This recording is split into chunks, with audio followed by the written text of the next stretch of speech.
રહી છે તું? તમે સ્વાદનો ત્યાગ કર્યો છે પ્રાયશ્ચિત કરવા માટે, તો પછી મારે પણ આ કરવું જ રહ્યું ને, કારણ કે ભૂલ તો મારાથી થઈ છે. એટલે મેં નક્કી કર્યું છે કે હવે હું રોજ દીવા ઉપર હાથ મૂકીને મારી ભૂલનો પ્રાયશ્ચિત કરીશ.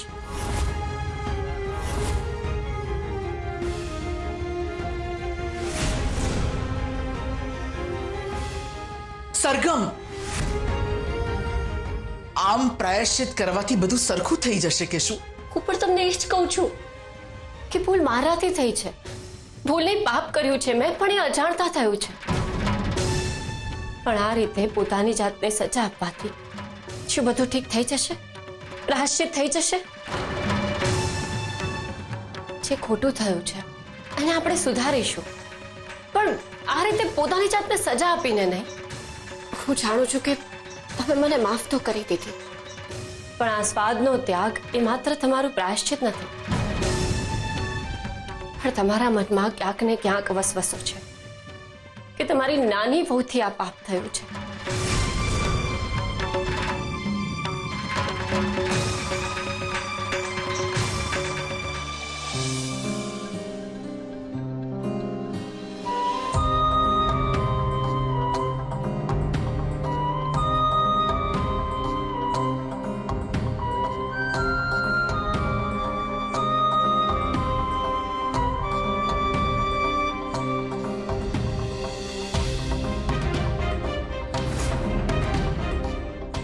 મેં સ્વાદનો ત્યાગ કર્યો એટલે તે પણ સ્વાદનો ત્યાગ કર્યો હતો. મને ખબર છે આજે પણ તે નાસ્તો તો નહીં જ કર્યો હોય, એટલે આજે તારે મારી સાથે નાસ્તો કરવો પડશે.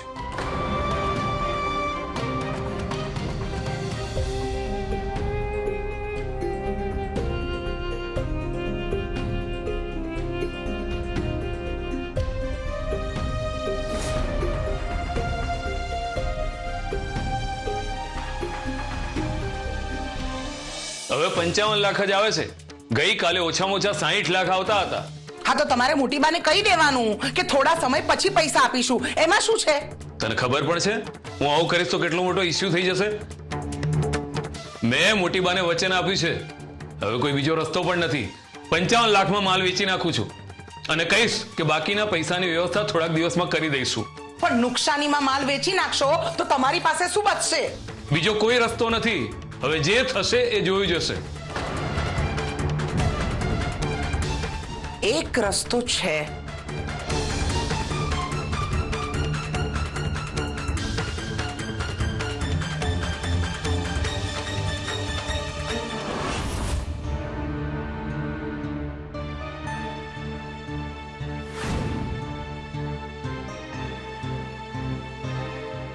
સરગમ, કેવું છે હવે તને? સારું છે, પણ હજુ પણ તારે તારું ધ્યાન રાખવું જોઈએ. હા પણ આ તો શું છે કે થોડી હલનચલન કરી તો સારું લાગે ને, એટલે. પણ હવે મારે થોડી વાર બેસી જવું છે. હા તો બેસ ને, સંભાળીને.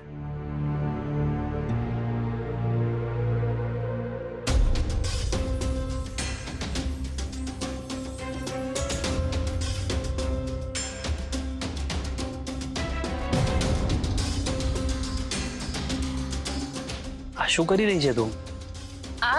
હું સ્ટ્રેચિંગ કરી રહી છું. આનાથી બધા બોડી પાર્ટ્સનું સ્ટ્રેચિંગ થઈ જાય છે. તમે પણ ટ્રાય કરો. નહીં, આ બધામાં મને કોઈ રસ નથી. અરે એકવાર ટ્રાય તો કરો, મજા આવશે. તમારું બધું ટેન્શન દૂર થઈ જશે. ટ્રાય તો કરો.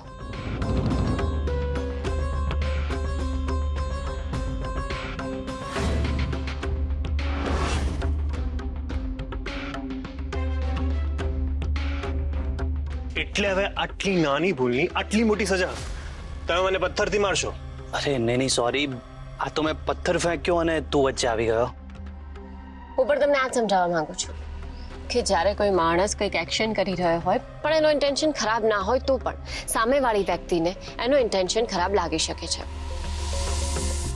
અને આવું જ કંઈક થયું છે તમારા બંને ભાઈઓ વચ્ચે. તું કહેવા શું માંગે છે? ગઈકાલે તમે ગાર્ડનમાં જે દ્રશ્ય જોયું એનાથી તમને ગેરસમજણ થવી એ સ્વાભાવિક વાત છે, પણ ધ્વનિતનો એવો કોઈ જ ઇન્ટેન્શન નહોતો અને મને મારો જૂનો ધ્વનિત પાછો મળી ગયો છે અને મને એની વાત ઉપર પૂરો વિશ્વાસ છે. અમે તમને એ સમજાવવા માટે એક થયા છીએ ચિરાગભાઈ. રેવા માટે મારા મનમાં કોઈ જ આડાવડા વિચાર નથી. એ બસ સારી ફ્રેન્ડ છે. અમે બંને એકબીજા સાથે એકદમ કમ્ફર્ટેબલ છીએ, એટલા માટે બહાર ગયા હતા. મારે એ વિશે કોઈ જ વાત નથી કરવી અને હું ધ્વનિત વિશે વિચારવા પણ નથી માંગતો. રેવાના મનમાં પણ મારા માટે કોઈ જ પ્રેમ નથી. ધ્વનિત તો ખરેખરમાં તમારી મદદ કરવા માંગે છે. એટલે તમારા બંને વચ્ચે કંઈ જ નથી? કેવી રીતે હોઈ શકે? તમે જ તો વિચાર કરો. તમે અમને બંનેને સારી રીતે ઓળખો છો ને. અમે બંને ક્યારે એકબીજાને દગો આપી શકીએ ખરી? અમારી વચ્ચે ગેરસમજણ થઈ શકે, ઝઘડા થઈ શકે, પણ દગો આપવાની તો વાત જ ના આવે. હા, મને પણ થોડી ગેરસમજણ થઈ હતી, પણ હવે દૂર થઈ ગઈ છે. ચિરાગભાઈ, જો ખરેખર તમારા મનમાં રહેવા માટે પ્રેમ છે તો તમારા લગ્ન એની સાથે થશે, પણ આપણે એ સમજવાનો પ્રયત્ન કરવો જોઈએ કે રેવાના મનમાં તમારા માટે શું છે. ચિરાગભાઈ, તમે અને રેવા એક સાથે વધારે સમય વિતાવો ને એના માટે મેં કંઈક વિચાર્યું છે. બસ બધા ફેમિલી વાળા ભેગા થશે ને ત્યારે કહીશ, પણ હા, ખાસ તમારે એ કરવાનું છે જે હું કહું. ઓકે? ઓકે.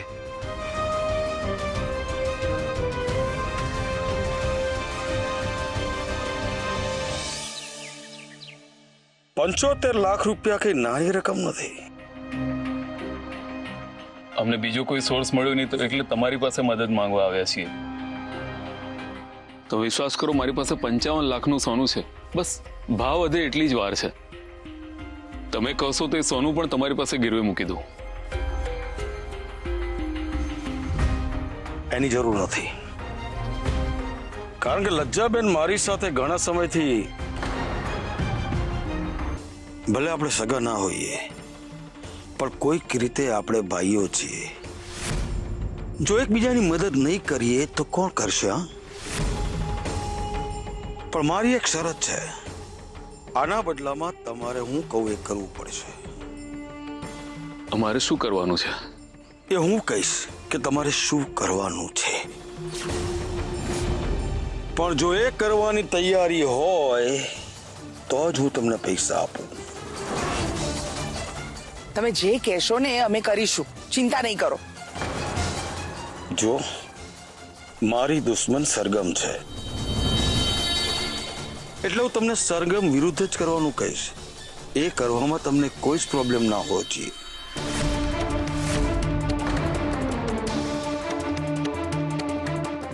સરગમ તો આપણી દીકરી જેવી છે. આપણી દીકરી વિશે આપણે કઈ રીતે ખોટું વિચારી શકીએ? અને તમે તો સરગમને માફ કરી દીધી હતી ને, તો તમે એની સામે સારા બનવાનું નાટક કરી રહ્યા છો. હું એને માફ કરી શક્યો હોત, પણ એણે મારી બહેનનો જીવ લીધો છે એ હું કેવી રીતે ભૂલી શકું? હું એને મારવા પણ નથી માંગતો કે એનો જીવ પણ લેવા નથી માંગતો. હું તો ફક્ત એને તકલીફમાં જોવા માંગુ છું. અને ત્યારે જ મારી મોટી બહેનની આત્માને શાંતિ મળશે. મારે ઘરના વ્યક્તિઓથી કઈ લેવા દેવા નથી. જે દુશ્મની છે એ માત્ર ને માત્ર સરગમ સાથે જ છે. એટલે નિશ્ચિત રહો તમે. ઠીક છે, પણ તમે અત્યારે અમને પૈસા આપો છો કે નહીં? અત્યારે મોટી બાને પૈસા આપ્યા સિવાય અમારી પાસે કોઈ જ રસ્તો નથી.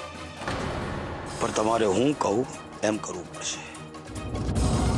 તમને કહ્યું ને, તમે જે કહેશો એ કરવા અમે તૈયાર છીએ. અત્યારે પૈસા આપી દો.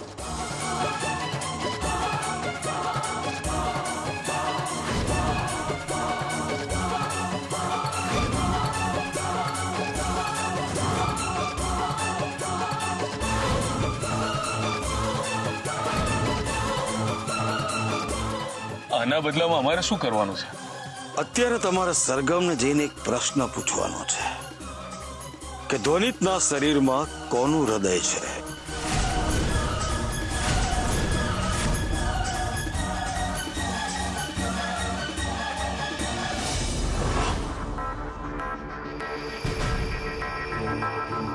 ધ્વનિ, સરગમ તું અહીંયા? ઓ યસ, મેં કહ્યું હતું તને કે હું ધ્વનિતની નજીક જઈ રહી છું, એટલે ડરી ગઈ, એટલે પાછી આ રૂમમાં રહેવા આવી ગઈ.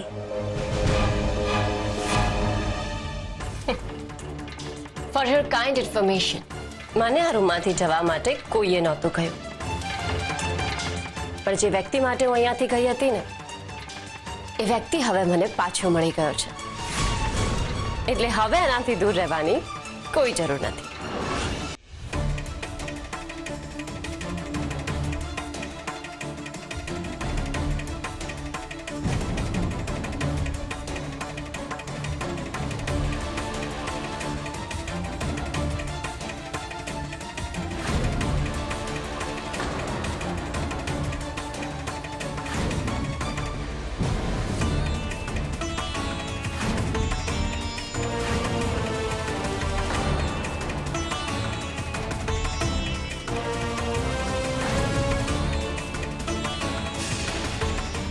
જુઓ ને, કેમેરો અંદર મૂકું છું તો વાસળી નથી માતી, અને વાસળી અંદર મૂકું છું તો કેમેરો નથી સમાતો. હવે આ બંનેમાંથી કોઈ એક જ વસ્તુ અંદર રહી શકે એમ છે, પણ આ બંને વસ્તુ ધ્વનિતની છે ને, તો હું નિર્ણય એની ઉપર જ છોડું છું કે ધ્વનિતે કોને અંદર રાખવી છે અને કોને બહાર. અને મને ખબર છે કે ધ્વનિત યોગ્ય નિર્ણય જ કરશે.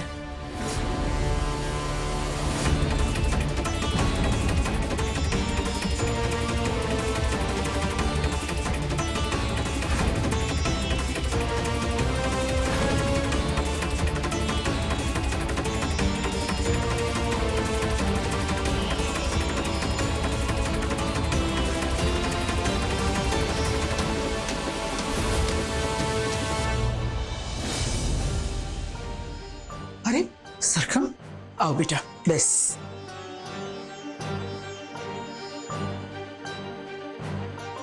શું થયું સરગમ? ફાઇલમાંથી કંઈ મળ્યું કે નહીં? મોટી બા, આજો ખાલી આ એક ફોટો છે. હવે આ એક ફોટા ઉપરથી શું સમજવાનું? પણ આટલી મોટી ફાઇલમાંથી ડોનર વિશે કોઈ માહિતી ના મળી? ના, ડોક્ટર સુભાષે બધું જ બહુ જ સિક્રેટ રાખ્યું છે. એમને કોઈ ઇન્ફોર્મેશન આપી જ નથી. હવે તો મોન્ટીભાઈ પણ આપણી મદદ નહીં કરી શકે, કારણ કે એ જો કરશે તો એ પણ ફસાશે. એમને આપણને પ્રયત્ન કરવાની પણ ના પાડી છે. પણ આપણે એ વ્યક્તિના પરિવાર સુધી પહોંચવાનો પ્રયત્ન કરતા રહીશું. મોટીબા, મોટીબા, આપણી ખાનદાની ઘડિયાળ. તમે મને 48 કલાકનો સમય આપ્યો હતો ને, મેં 36 કલાકમાં જ બધી વ્યવસ્થા કરી નાખી, અને તમારા ખાતામાં પૈસા પણ જમા થઈ ગયા છે. કૌશિકનો ચેક પાસ પણ થઈ જશે. પોખરાજ, મારી પાસે શબ્દો નથી દીકરા કે હું તને શું કહું. જોયું ને મોટી બા, તમારા દીકરાએ જે કહ્યું તું એ કરી બતાવ્યું ને. હા હા, મારા પોખરાજે કરીને બતાવ્યું.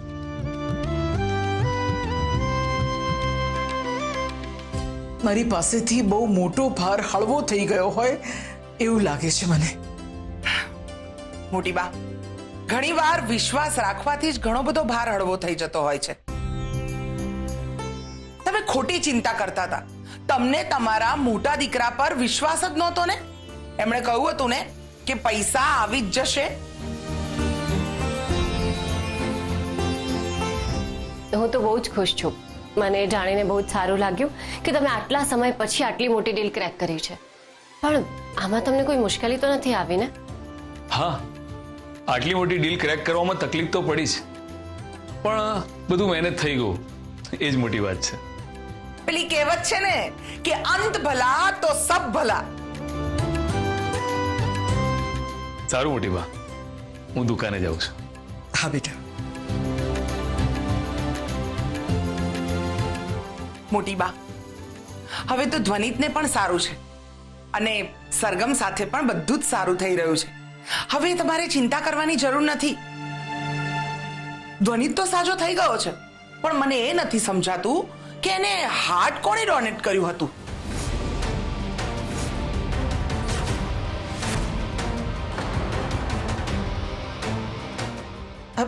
મૂકો ને એ બધી વાત લજ્જા વહુ.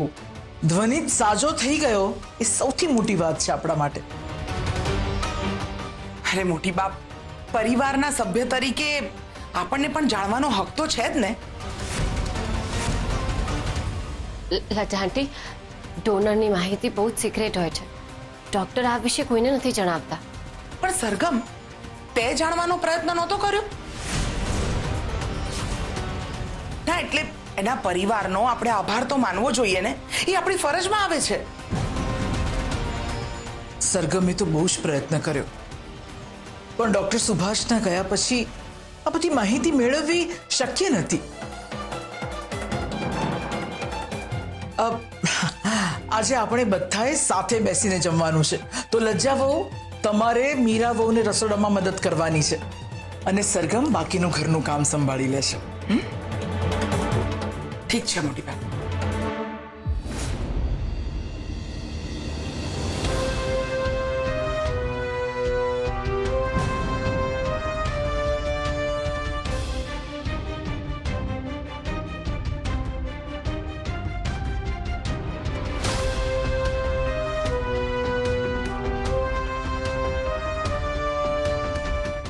ગઈકાલે બહુ મોડું થઈ ગયું હતું એટલે હું ત્યાં ના આવી. બધું બરાબર છે ને? હા, બધું જ બરાબર છે. મેં સરગમની માફી માંગી, એને મને માફ પણ કરી દીધો, એટલે હવે સારું ફીલ થાય છે.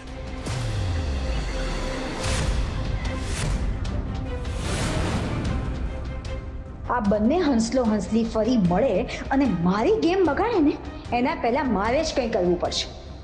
હજુ વધારે સ્ટ્રોંગ મુદ્દો જોઈશે. મને તારા માટે બહુ જ ખુશી થઈ. ગઈકાલે મને એમ થયું કે બહુ મોટો પ્રોબ્લેમ થઈ જશે. અરે વાહ, મને લાગે છે આપણે આપણો સંબંધ મિત્ર તરીકે જ રાખવો જોઈએ. કારણ કે આપણે વધારે ક્લોઝ આવીશું ને તો આપણો સંબંધ બગડશે અને પછી પાછળથી પસ્તાવો થશે. પછી તું અને હું મિત્ર પણ નહીં રહી શકીએ. ધ્વનિત, આવું થોડું વિચારવાનું હોય. અરે ગો વિથ ફ્લો. એક મિત્ર બીજા મિત્રનો હાથ પકડી જ શકે છે. તારી વાત સાચી છે રેવા, પણ હું જસ્ટ એટલું કહું છું કે આપણા બંને વચ્ચે આપણે થોડું ડિસ્ટન્સ મેન્ટેન કરવું જોઈએ.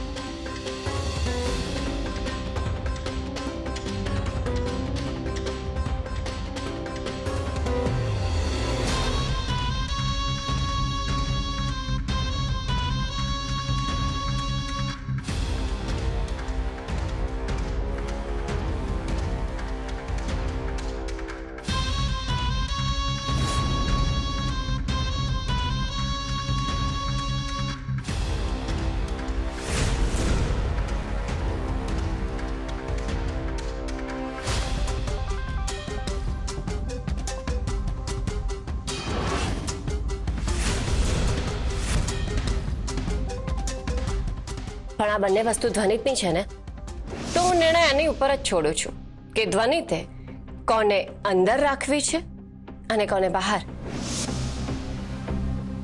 વોટ ધ હેલ? આ બધું શું ચાલી રહ્યું છે?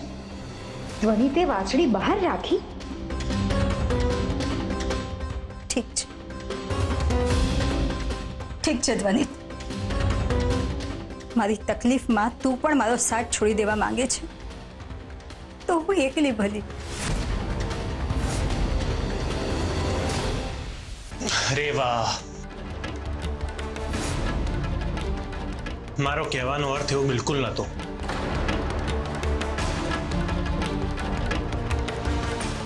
સમજી ગઈ. આ વાસળી તે બહાર મૂકી એનો અર્થ એ કે હવે તું મારી સાથે પણ વાત નહીં કરે. ઠીક છે, મને મંજૂર છે. રેવા રેવા, ના બિલકુલ એવું નથી.